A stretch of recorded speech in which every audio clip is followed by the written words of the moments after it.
ছেড়ে মথুরায় চলে গেছেন। পদ্মাবতী এখনো ফিরে আসেননি। রাধারানীর সঙ্গে সখীগণকে নিয়ে রাধারানী কাঁদছেন আর বলছেন, শরীরে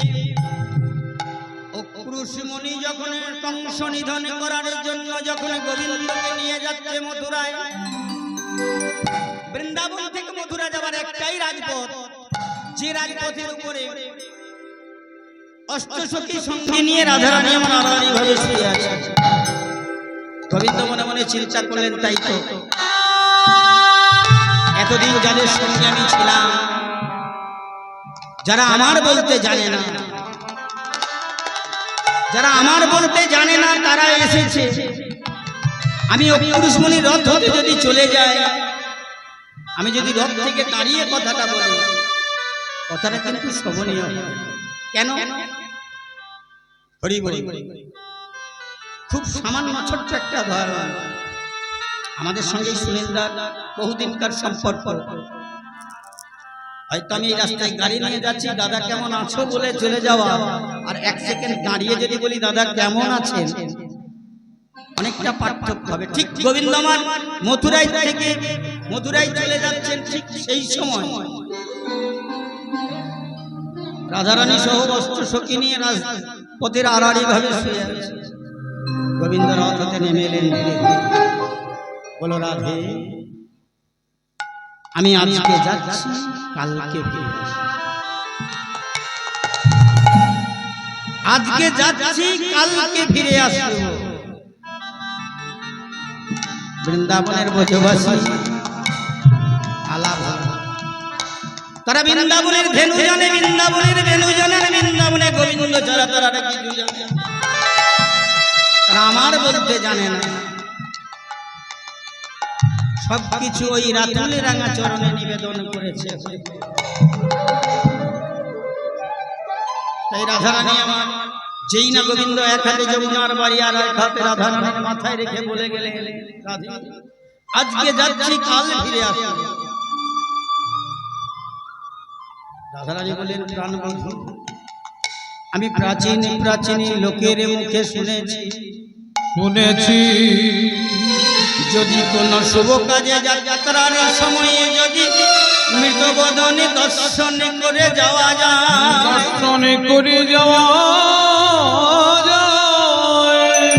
আর নাকি যাত্রা পথে মঙ্গল হয়।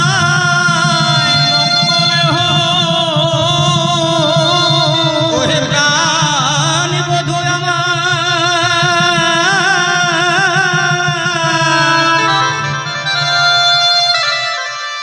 তোমার ওই রথ চক্র আমাদের বক্ষ বিদীর্ণ করে চলে যায়,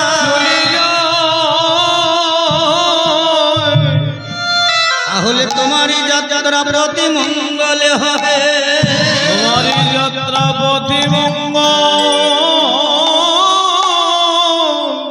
হবে। গোবিন্দ রথ হতে নেমে এসে তাদের কথা দিয়ে গেলেন, আমি আজ যাচ্ছি, কাল চলে গেলেন বৃন্দাবন। সখীদের নিয়ে রাধারানী বসে বসে কাঁদছেন আর বলছেন, শরীরে প্রাণ গোবিন্দ আমারই যাত্রা কালে বলে গেল, আজ যাচ্ছি, কাল ফিরব। আমি আজ যাব, আমার কাল ফিরে আসব। শরীরে দেখতে দেখতে কত দিন গেল, কত মাস গেল, কত বছর গেল, কিন্তু আমার প্রাণ গোবিন্দ আর ফিরে এলো না। তাই রাধারানী আমার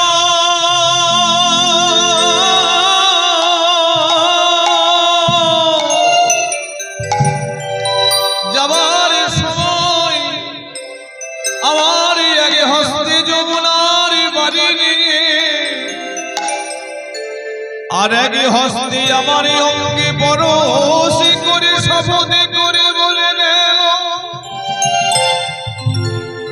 আমি আজ যাব, আমার কাল ফিরে আসব। সে কালে কি আমার পুণ্য হবে না ও প্রাণে মরমেরে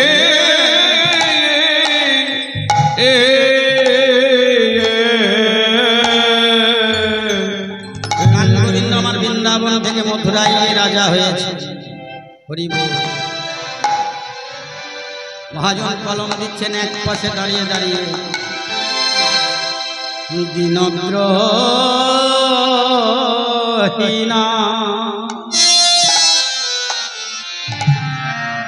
দিনদ্রোহীনা। হরি বল। যে প্রথম জীবন থেকে রাজা ছিল, 40-45 বছর পরে যদি সে ভিখারি হয়ে যায় তার দশাটা কেমন হবে? আর যে জন্ম থেকেই ভিখারি তার দশাটা এবার কেমন হবে? রাধারানী কাঁদছেন আর বলছে, রাজা কতদিন ছিলেন না গোবিন্দ? যতদিন বৃন্দাবনে ছিলেন রাধারানী ততদিন রাজা ছিলেন। কেন বলেন? দিনদ্রোহীনা। বললো, হে বধূ, আমার মত দিন কে মায়া আছে? ভগবানের মতো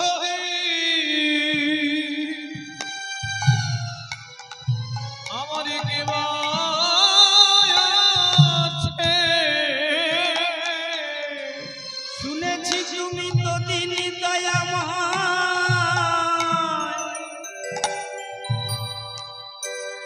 তুমি তো দিন দয়াময়, দয়ানিধি।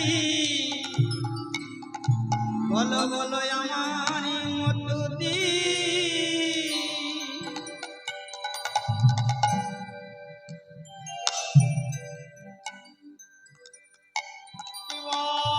কে মায়া আছে?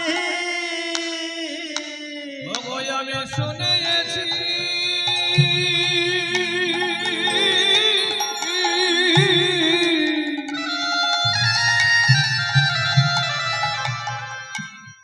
দিল দয়া তৃণা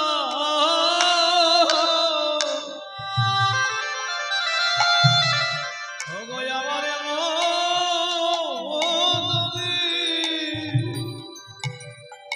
হরে দেবা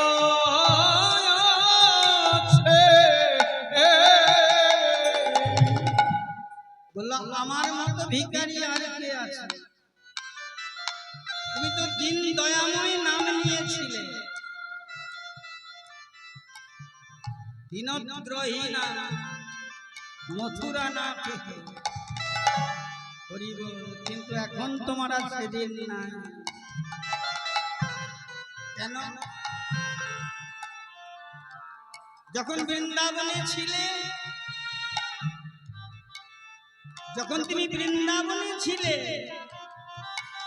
যে যা চেয়েছে তাকে তাই দিয়েছে। সখারা যা দিয়েছে তুমি তাই সেবা করেছে। কিন্তু এখন তুমি মথুরায় গিয়ে রাজা হয়েছো। হরি বল। যেদিন রাখাল ছিল সেদিন সব দিয়েছে। হরি বল। আমাদের নিজেদের মধ্যে একটা আলোচনা, যদি কেউ ধরুন বিচারক হয়, আমি চুরি করেছি, আমি গিয়ে হাতে পায়ে ধরলাম, দাদা আমায় ছেড়ে দিল, ছেড়ে দিল। আরেকজন অন্যায় করেছে, তাকেও ছেড়ে দিল, একটার পর একটা ছেড়ে দিল, তাহলে তার রাজত্ব চলবে? চলবে না। তাই রাধারানী কাঁদছে আর বলছে কি, দিনদ্রোহীনা মথুরা নাথ হে, মথুরা নাথে তুমি তো কৃপা সিন্ধু। হরি বল। তুমি তো করুণার সিন্ধু। করুণার সিন্ধু।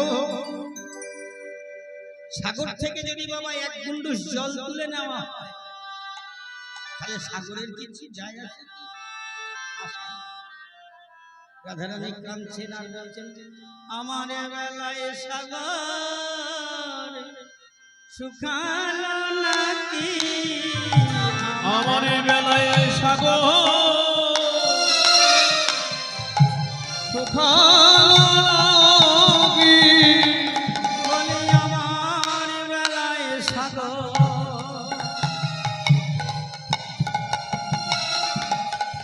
শুকালো নাকি, ওগো আমার বেলায় সাগর সুখালি এইভাবে সখী মঞ্চে কাঁদছেন আর বলছেন শরীরে আরে হয়তো আমি বাঁচিব না, এ প্রাণী বুঝি আর থাকবে না, এই প্রাণ বুঝিয়ার হয়তো থাকিবে না। রাধারানী আমার মৃত্তিকারী উপরে শয়ন করে, রাধারানী আমার মৃত্তিকারের উপরে শয়ন করে শয়নে করে শ্যামের মূর্তি অঙ্কনে করে বলেছে হয়ে প্রাণনা। রাধারানী আমার কি করেছেন না মাটির উপরে শুয়ে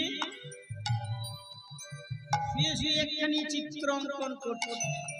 প্রথমে কি আঁকছে দেখুন হরি বল আঁকিয়া সে কোটি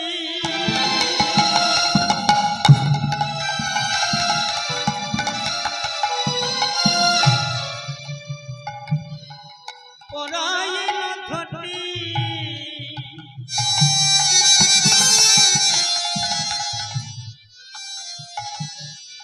কত যতন করি, ওগো রাধারানী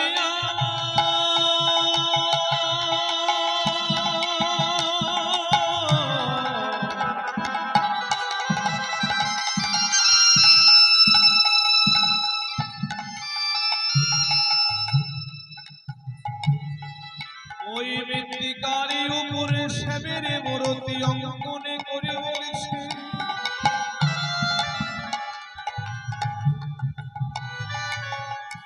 ওগো আঁকিয়া সে কোটি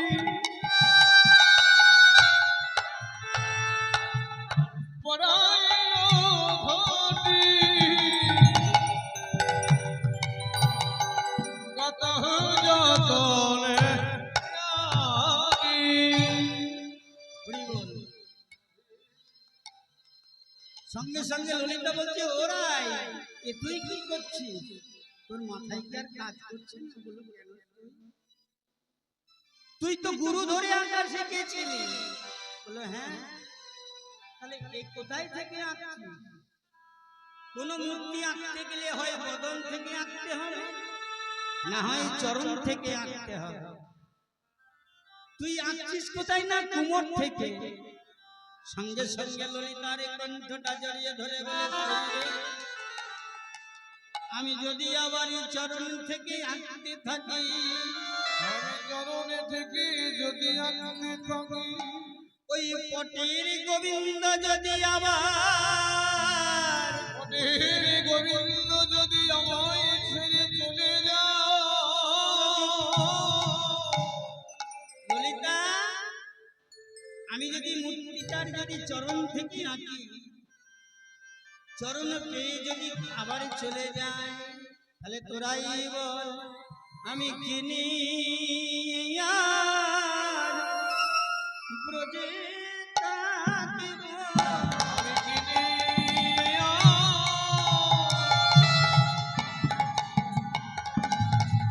বেঁচে থাকিব, আমি কিনিয়ে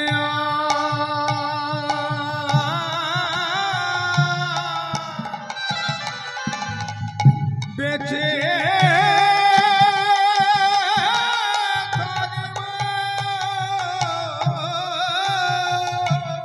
চরণ পেয়ে যদি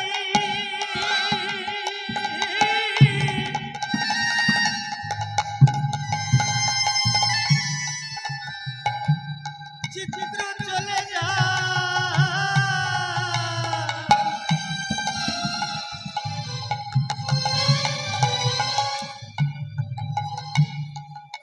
নিয়ে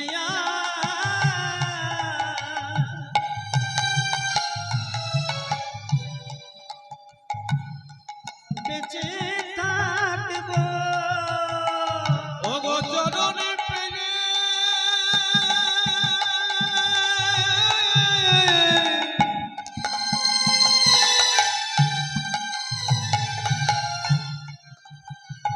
চিত্র ছেড়ে চলে যায় গো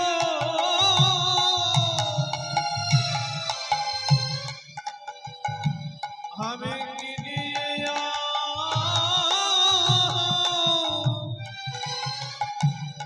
বেঁচে থাকবো।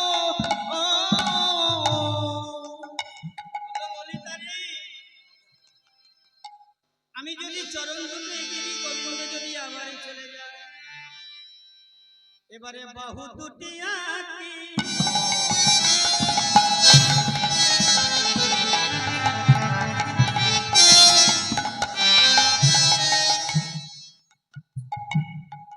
ছলো ছলো আঁকি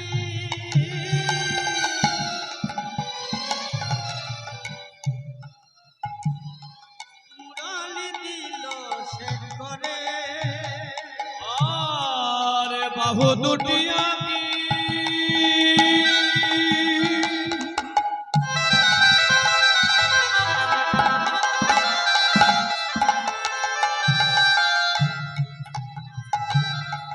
ছলো ছলো আঁকি মুরলি দিল সে করে। এবার রাধারানী কি করলেন না হাত দুটো আঁকলেন একে মুরলিটা ধরিয়ে দিলেন এবার কি করলেন কুম্ভকর্ণ কি বা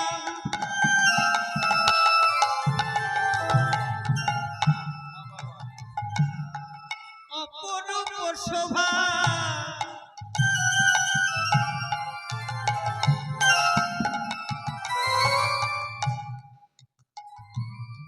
বদন আঁকিল করে আরে কুম্ভ গম্ভীর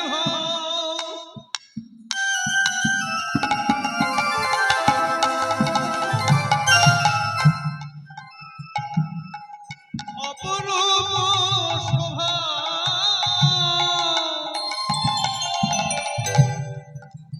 ধনী আমার বদন আঁকিল সে করে। কি বললেন না গলা রাখলেন কুম্ভকর্ণ শাঁখের গলা দেখেছেন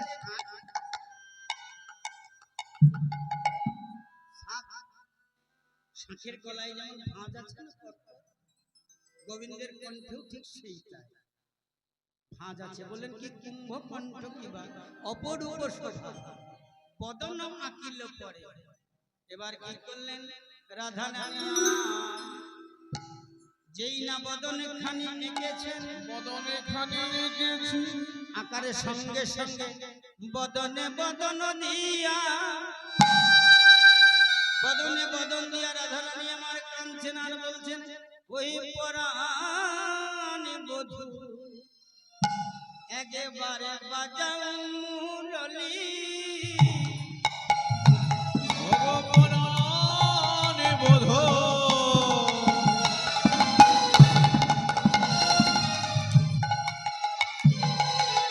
এবারে বাজাও মুরলি আমি অনেক দিন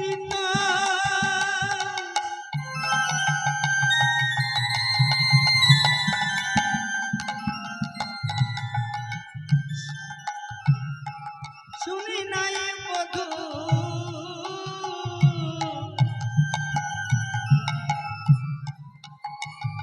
একেবারে পরাণে বধূ বাজাও মুরলি আমি অনেক দিন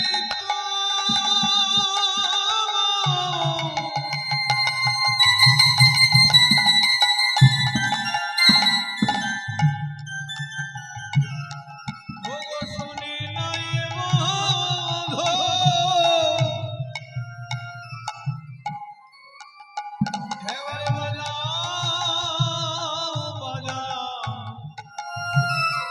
রাধের মুরলী যমুনা পাই তুই জানে আমি বহুদিন তো শুনি নাই মধু শুনে আমি বহুদিন তো শুনি নাই মধু বহুদিন তাই গৌর হরি বহুদিন তো শুনি নাই মধু শুনি নাই মধু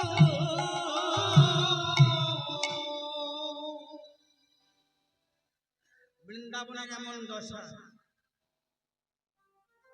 দেবশ্রী নারদ মনে মনে চিন্তা করলেন অনেক দিন তো কৃষ্ণ শূন্য বৃন্দাবন নিজের বাহন ঢেকে বলেন ওরে ঢেকে একবারে চল কৃষ্ণ শূন্য বৃন্দাবন বৃন্দাবনের ভক্তরা কেমন আছে আজ আমি একবারে দেখে আসি বৃন্দাবনের দশাটা কেমন দর্শন করে আসি এত চিন্তি বেশি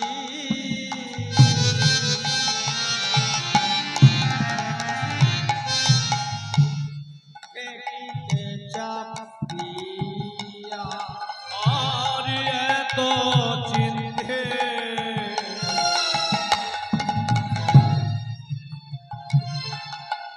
দেবে ঋষি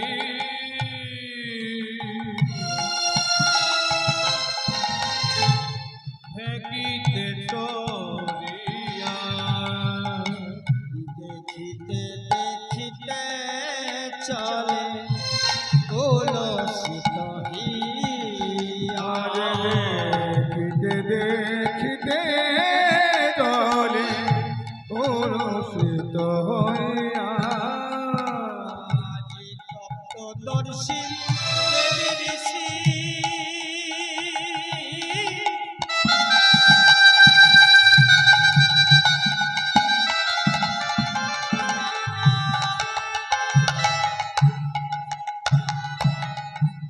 দেখিতে চাপিয়া আরে তপ্তদোষে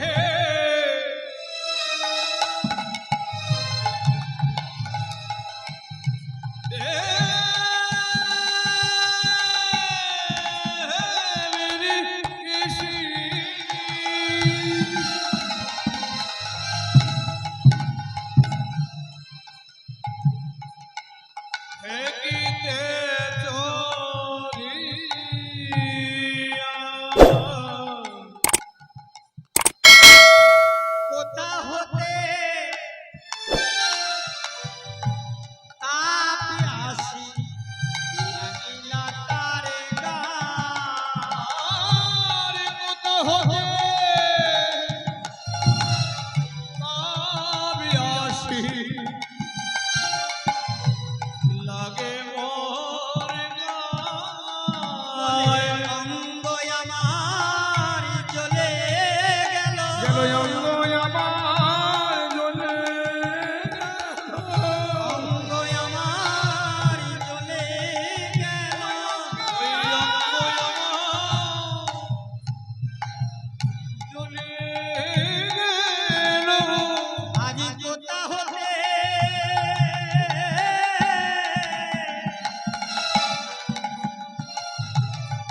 তাপ আসিল অঙ্গ আমার চলে গেল ওগো কোথা হতে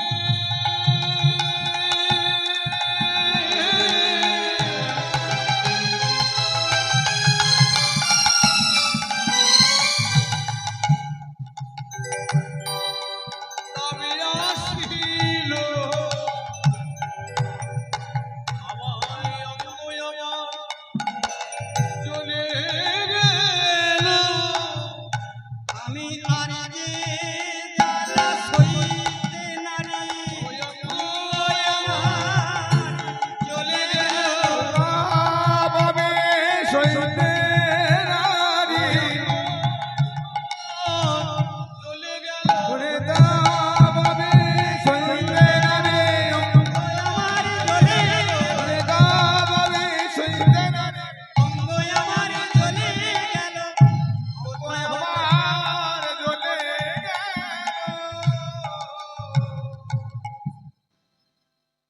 দেবশ্রী নারদ বৃন্দাবনে মাঝপথে দাঁড়িয়ে দাঁড়িয়ে দেখলেন এত দাবানলের তাপ। বৃন্দাবনের কি আগুন লেগেছে? বললো না না, এ বৃন্দাবনে আগুন নয়, কৃষ্ণ শূন্য বৃন্দাবন। দশাটা কেমন না, এক জায়গায় পিতানন্দ উপানন্দ পড়ে, এক জায়গায় পাগল নির্মতে পড়ে মা যশোমতী, আর এক জায়গায় পড়ে ব্রজের সখাগণ, আর এক জায়গায় পড়ে রাধারানী আমার। দেবশ্রী নারদ থাকতে পারলেন না, বলেন হে গোবিন্দ, যারা তোমায় সর্বস্ব দিয়েছিল,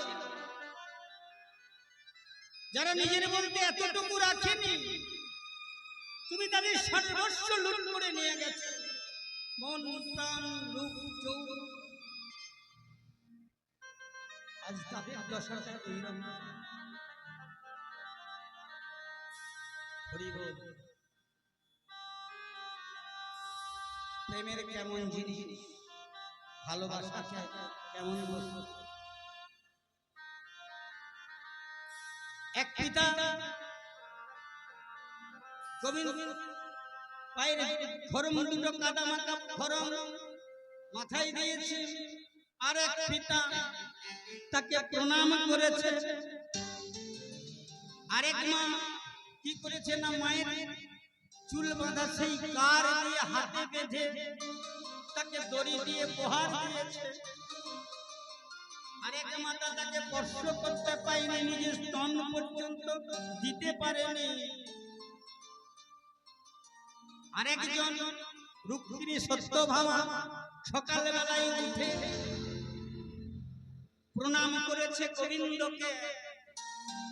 আর বৃন্দাবনে গোবিন্দ আমার রাধারানীর চরণ ধরে সেজেছে আর বলেছে রায়ে রাখো বলে। সখারা এক ভক্ত সখারা তার আগে নিজে খেয়েছে, যদি ভালো লেগেছে তাহলে গোবিন্দকে দিয়েছে একটু ফল। আর এক ভক্ত ধ্রুব সে করজোরে ডেকে গেছে। বাৎসল্য প্রেমের রস বৃন্দাবনে, আর ঐশ্বর্যপূর্ণ রস মথুরায়। মথুরায় রুক্মিণী সত্যভামাকে রাজ সিংহাসনে রানী হয়ে বসেছিলেন, আর বৃন্দাবনে ছিলেন কি না রাখাল গরু চড়িয়ে বেরিয়েছে। সেই দশা দর্শন করে দেব। মনে মনে চিন্তা করেন, হে গোবিন্দ, তুমি যেটা করেছ সেটা ঠিক করনি। পরের বিনাকে বলেন আজ থেকে তুই আর ওই কৃষ্ণ নাম করবি না, আজ থেকে তুই রাধা নাম করবি। রাধা নাম করতে করতে যেই নাম দ্বারকায় পৌঁছালেন, দ্বারকায় কিন্তু রাধা নাম, দ্বারকায় কৃষ্ণ। রাধা নাম বৃন্দাবনে প্রচলিত। গোবিন্দ মণি খচিত সিংহাসনে বসে আছেন। বললাম দেবশ্রী বললেন আমি মুখে ডাকবো না, হে গোবিন্দ হে নারায়ণ করে আমি 24 ঘন্টা ডাকি, এখন ওইভাবে ডাকবো না, আমি এক নামেই ডাকবো। যেই না রাধা নামে গোবিন্দ দেবশ্রী ডেকেছেন, সঙ্গে সঙ্গে গোবিন্দ আমার সিংহাসন ছেড়ে রাজদ্বারে দাঁড়িয়ে গেলেন। বললো হে গোবিন্দ, আজ থেকে আর মুখ দর্শন করবো। বললো কেন? বলো আমি কি অপরাধ করেছি? বললো অপরাধ যে অপরাধ করে এসেছে তার মাসুল দেওয়ার মতো তোমার কাছে কিছু নেই। এর জন্য তোমাকে যোগ্য করতে হবে। যোগ্য আমি করতে পারি, কিন্তু যোগ্য করার আগে দেবশ্রী তুমি চিন্তা ভাবনা করে দেখো, এই যজ্ঞের ভার কে নেবে? নিমন্ত্রণের ভার কে নেবে বল? তাহলে তুমিই নাও। বললে হ্যাঁ নেব। নিমন্ত্রণের ভার দিলেন দেবশ্রীকে। প্রথমেই কাকে নিমন্ত্রণ করবেন? দেবশ্রী মনে মনে চিন্তা করলেন, তাই তো কাকে নিমন্ত্রণ প্রথম করতে হবে। তা বলে একজন আছে যাকে না করলে বাবা শ্বশুরের মাথা কেটে ছাকমন্দ লাগিয়ে দিয়েছে। হরি বল। বোনেরা মায়েরা বহু জল ঢালে, তার মাথায় কিন্তু তবু সে ঠান্ডা হয় না। স্বয়ং ভোলানাথ অল্পতে সন্তুষ্ট, কিন্তু রেগে গেলে বিশ্বপ্রলয়। তাই প্রথমে ভোলানাথ শঙ্কর শঙ্করীরে কার্তিক গণেশের সকলকে নিমন্ত্রণ করে, দানব দৈত্য যে যেখানে ছিল সকলকে নিমন্ত্রণ করেছেন। নিমন্ত্রণ করতে করতে সে দেখলেন দেবশ্রী বলেন, হে গোবিন্দ, তুমি তো সর্বত্র নিমন্ত্রণ করেছ, কিন্তু এক জায়গায় নিমন্ত্রণ তো পেলাম না। কোথাকার নিমন্ত্রণ? বললো বৃন্দাবনে নিমন্ত্রণ পত্র তো দেখছি। সঙ্গে সঙ্গে দাদা বড়দানকে বলেন, দাদা বললো জানাই নেই,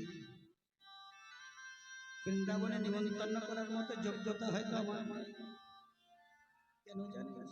আমি ভাষা খুঁজে পেলাম না, আমি ভাষা খুঁজে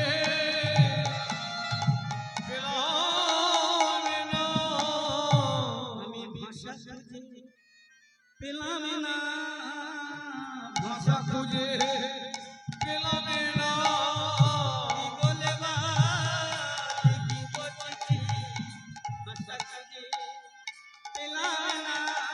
আমি কি বলি জবাবে দেব, ভাষা খুঁজে পেলাম না, কি বলে কি বলছি, ভাষা খুঁজে পেলাম না।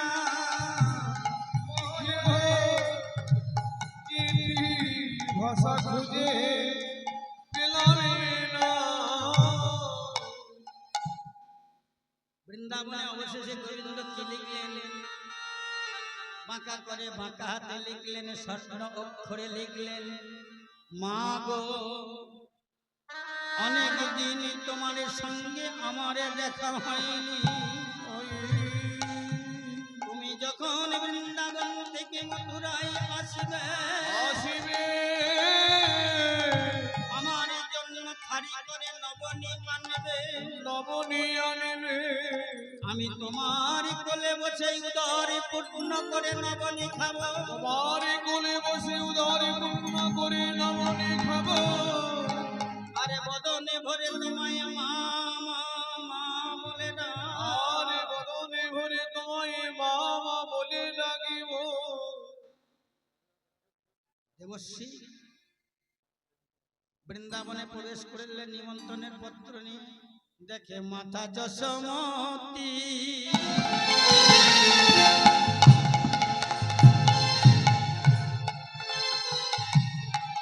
তাদের এই বারাতি গোপালে হইয়া আরা, আর গোপাল হইল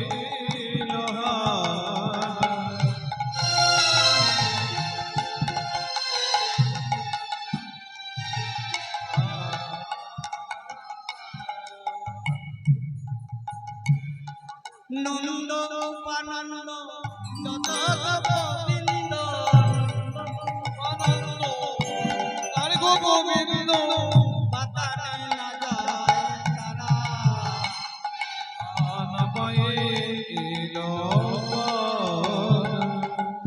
বৃন্দাবনে এসে কাকে কাকে নিমন্ত্রণ করলেন না? মাকে, পিতাকে, সখাদের, রাধারানীকে, সকলকে নিমন্ত্রণ করলেন দেবশ্রী। দেবশ্রী নিমন্ত্রণ করে এবার ফিরে গেলেন। যেই না রাজদ্বারে এসে ফিরে এসে যেই চারটি দ্বার তৈরি করলেন, শান্ত দাস্য বাৎসল্যর মধু, হরি বল। এদিকে গোবিন্দ আমার যজ্ঞ আরম্ভ করে দিলেন। গোবিন্দ যেই না যজ্ঞ আরম্ভ করে দিলেন, এসে চারদিক থেকে ক্রন্দনের ধ্বনি।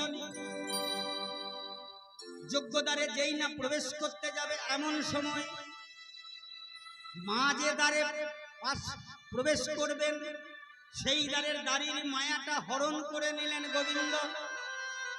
দাড়িকে করে দিলেন কঠিন। তখন দাড়ি বলল, মা ভিখারি, তুই এখান থেকে চলে যা। এই দেখ আমার হাতে আছে লাঠি, এই বেত্র দিয়ে তোকে আমি আঘাত করব। তা বলে ওরে দাঁড়ি শোন, আমি যেটা বলি একটিবার আমার কথা অনুরোধটা শোন। কথা শোন রে দাঁড়ি, তোরে করে ধরি, তারে ছেড়ে দে, দেখি প্রাণের হরি। কথা শোনে রে দাঁড়ি,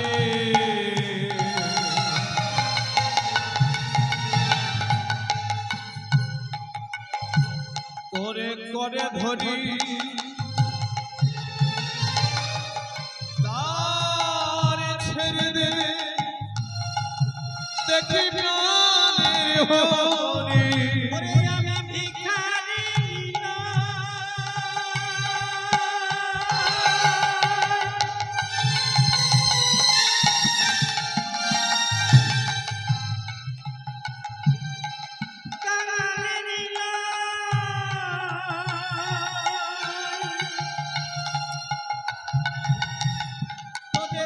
মহারাজা মা হই আমি। ওই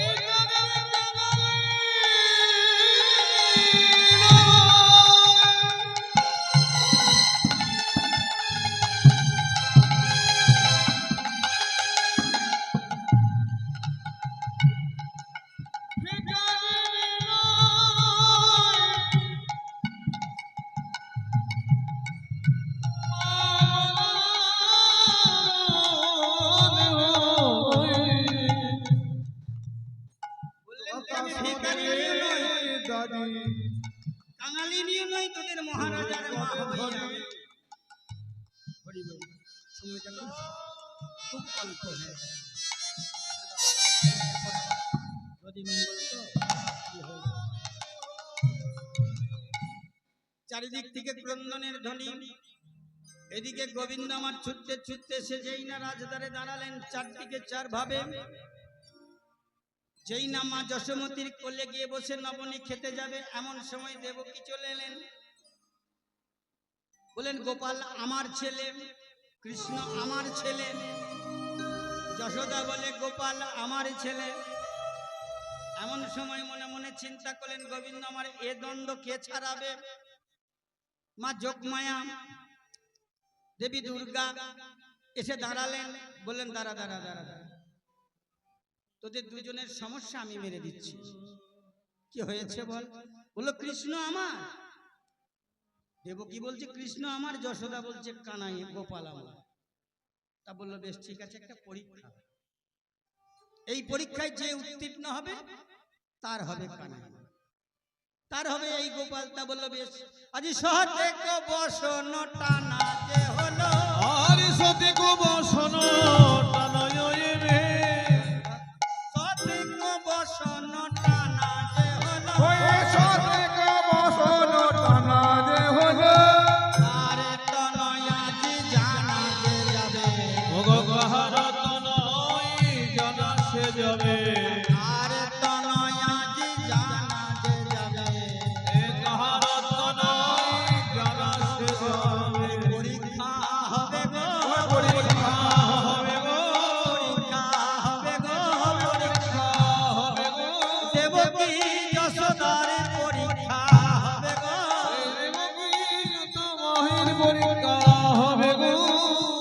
100টা কাপড়টা মেলানো হলো, ওইদিকে গোবিন্দ, এদিকে যশোদা আর দেবকী।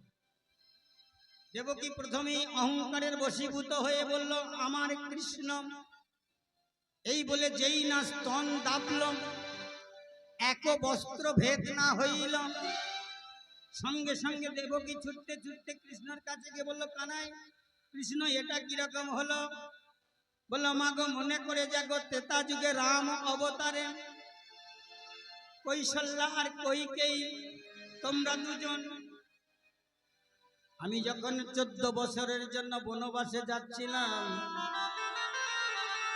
মা আমার উষ্ণ দুধের বাটি অর্থাৎ গরম দুধের বাটি যখন আমার মুখের সামনে ধরেছিল আমার সেবা দেব বলে, তখন তুমি সেই দুধ ফেলে দিয়েছিলে। বলো এখন কাঁদলে কি বা হবে, এখন কাঁদলে কি বা হবে এখনই কাঁদলে কি বা হবে? এখন কাঁদলে কি বা হবে সেদিনের কথা যাবে ভুলে এখন কাঁদলে কি বা হবে?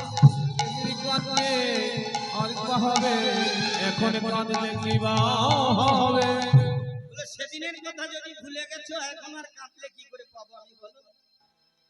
এবার যশোদা কি করেছে? নম গোবিন্দায় বাসুদেবায় বলে আমি আলা ভোলা গোয়ালিনী বৃন্দাবনের কিছু না জানি হে গোবিন্দ,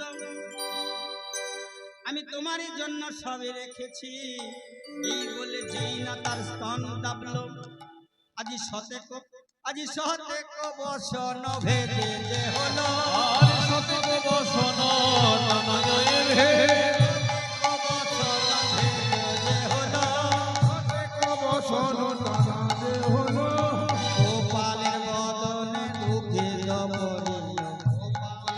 নয় জানাসে জানো যেই না শতেক স্তন দেবে যে সঙ্গে সঙ্গে 100 বসন ভেদ করে গিয়ে গোবিন্দ বদনে পড়েছে। যেই না গোবিন্দ বদনে পড়েছে, গোবিন্দ বললেন মা গো তুমি চিন্তা করো না, যে সেদিনের ধার আমি শোধ করে এলাম। হরি হরি কোন দিন?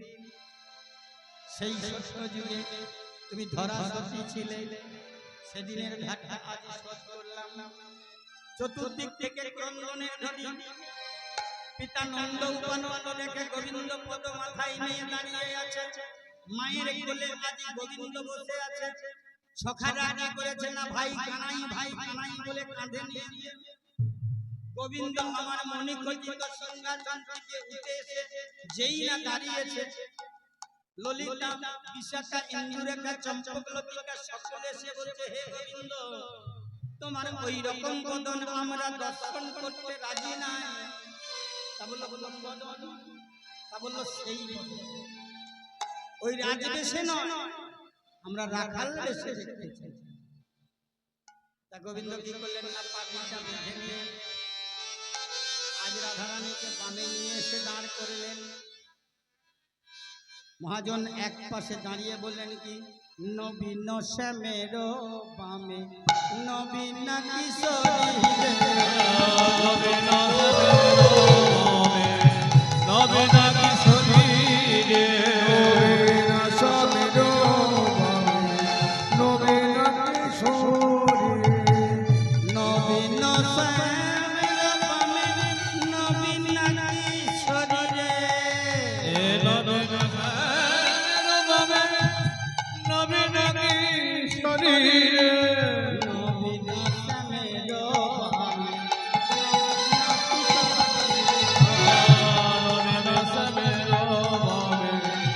নবীনা কিশোরী রে সবের নবীন কিশোরী রাই শের নদী দুকুল পাথারে গো, তুকুল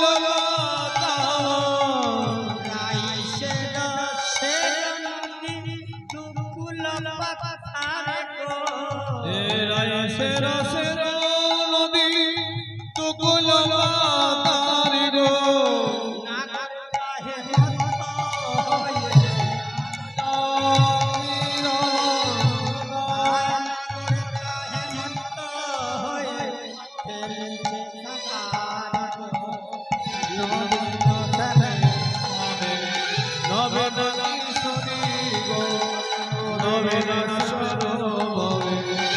নবীনা কিশোরী গো গোবিন্দ দাস বনে যুগল মাধুরী গো, গোবিন্দ দাসে যুগল ধরি গো গোবিন্দ দাস বনে যুগল মাধুরী গো, গোবিন্দ দাস ভনে যুগল ধরি গো আজ রাধা কৃষ্ণের যুগল রাধা গোবিন্দের মিলন হল রাধা কৃষ্ণের যুগল হলো, রাধা কৃষ্ণের মিলন হল